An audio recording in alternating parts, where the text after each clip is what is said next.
नमस्कार मित्रांनो, Vaishali home kitchen रेसिपीमध्ये तुमचं स्वागत आहे। आज आपण डुबुक वड्यांची भाजी करणार आहे। त्यासाठी मी 1 वाटी बेसन घेतलेले, तेल घेतलेले, तिखट, जिरे, हळद, मीठ हे सगळं आपण एकत्रित करून असं ओलसर भिजवून घेणार आहे।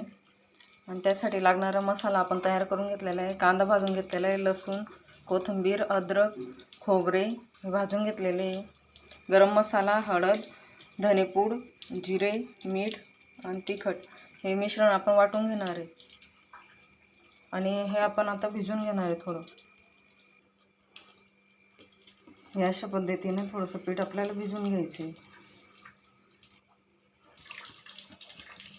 अशा पद्धतीने कढईमध्ये तेल टाकून घेतलेले आहे, आपण मसाला बारीक वाटून घेतलेला आहे, पीठ भिजवून घेतलेले आहे। आता आपण भाजी सुरुवात करणार आहे। अशा पद्धतीने मसाला हा चांगला परतून घ्यायचा आहे, चांगलं तेल सुटेपर्यंत। मसाला आपला झालेला आहे, त्याच्यात आपण आता पाणी ॲड करणार आहे। आणि उकळी आल्यानंतर आपण हे जे पीठ तयार केलं होतं ते टाकणार आहे त्याच्यात। अशा पद्धतीने पाणी टाकून आता आपण उकळी काढून घेणार याची। आणि हे पिठाचे आपण वडी टाकणार आहे त्याच्यात हाताने।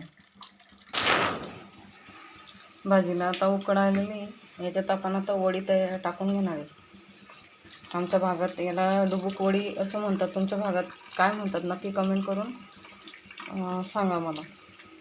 अशा पद्धतीने कमी वेळात अगदी झटपट तयार होणारी डुबुक वडीची भाजी तयार आहे।